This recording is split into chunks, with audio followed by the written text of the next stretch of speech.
స్టార్9 live కు స్వాగతం. ఆంధ్రప్రదేశ్ చివరి నియోజకవర్గం సత్యవేడు. ఇక్కడ ఎమ్మెల్యే ఆదిమూలం వైఎస్ఆర్ కాంగ్రెస్ పార్టీ అధికారంలోనూ ఎమ్మెల్యేగా ఉన్నారు.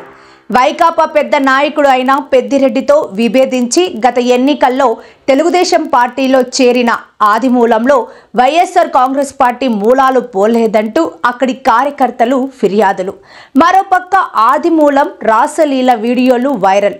తెలుగుదేశం పార్టీ ఆదిమూలంని మూల కూర్చోబెట్టాలని అధిష్టానం నిర్ణయం తీసుకోవడంతో సత్యవేడులో ఇద్దరు ఎమ్మెల్యేలుగా మారారు.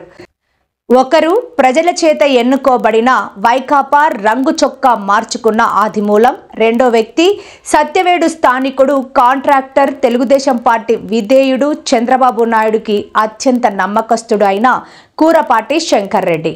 సత్యవేడు నియోజకవర్గంలో తెలుగుదేశం పార్టీ అసలైన రథ సారథి ఎవరు? కాంట్రాక్టర్ కూరపాటి శంకర్ రెడ్డిని తెర మీదకి ఎవరు తీసుకొని వచ్చారు? ఎమ్మెల్యే ఆదిమూలం నేనే ఎమ్మెల్యే అని చెప్పుకోవాల్సిన పరిస్థితి ఎందుకు ఏర్పడింది? ప్రోటోకాల్ పాటించడం లేదంటూ కలెక్టర్ కి విన్నవించిన ఎమ్మెల్యే ఆదిమూలం భవిష్యత్తు ఏంటి? శంకర్ రెడ్డి మాటే సత్యవేడులో తిరుగులేని విధంగా మారింది.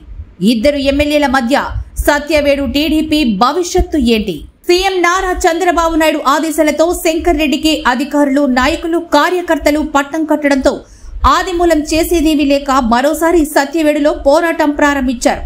పార్టీలోని ఓ కార్యకర్తకి ఇస్తున్న గౌరవం తనకు ఇవ్వడం లేదంటూ కోపంతో కలెక్టర్ కి ప్రోటోకాల్ మీద ఫిర్యాదు చేయడం, తనకు సెక్యూరిటీ వద్దు అంటూ జిల్లా ఎస్పీకి వినతి పెట్టుకోవడం గమనిస్తే ఆదిమూలం దాదాపుగా టీడీపీలో ఉనికిని కోల్పోతున్నాడనే చెప్పాలి.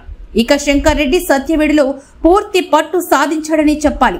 ఆయన పుట్టి పెరిగిన నియోజకవర్గం కావడంతో అందరినీ కలుపుకొని పోవడంను, పార్టీ కార్యక్రమాల ముందు తీసుకుని పోవడంలోనూ ముందున్నారు అన్నది అక్కడ పార్టీ పెద్దలు ఇచ్చిన సమాచారం. ఇద్దరి మధ్య కార్యకర్తలు, అధికారులు ఇబ్బంది పడుతున్నారు అన్నది వాస్తవం. అటు ప్రజానాయకుడు, ఇటు పార్టీ కోఆర్డినేటర్ శంకర్ రెడ్డి ఇద్దరి మధ్య పార్టీ కేడర్ ఇబ్బంది పడుతూ ఉన్నది అన్నదే వాస్తవం. అభివృద్ధి కూడా శంకర్ రెడ్డి వల్లే జరుగుతుంది అన్నది అక్కడి నాయకుల విశ్వాసం.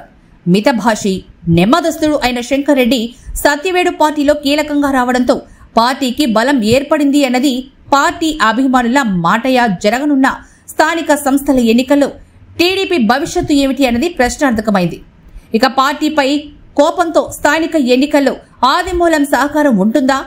నేను దళితుణ్ణి అని పార్టీ శంకర్ రెడ్డిని తెచ్చి నెత్తిన పెట్టింది అంటూ గత ప్రభుత్వంలో చేసిన ప్రచారం ఇప్పుడు ఎత్తుకుంటాడు ఆదిమూలం. ఈ ప్రచారం ఆయన వర్గీయుల్లో బాగా పనిచేస్తుంది. అందున అక్కడ తమిళ రాజకీయ ఛాయలు ఎక్కువగా ఉంటాయి కాబట్టి ఆదిమూలం చక్రం తిప్పే అవకాశం కనిపిస్తోంది. ఈ విషయంలో శంకర్ రెడ్డి, ఆయన అనుచరులు జాగ్రత్త పడాల్సిన అవసరం ఉంది. కలగా మారిన అభివృద్ధి. ఊతుకోట సత్యవేడు ఓ డబుల్ రోడ్డు.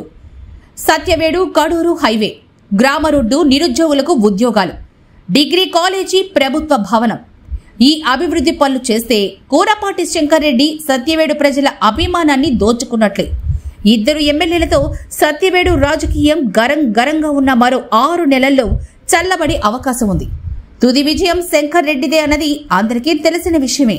మరి ఆదిమూలం భవిష్యత్తు ఏమిటి అన్నది పార్టీ అధిష్టానం నిర్ణయించాల్సిందే మరి.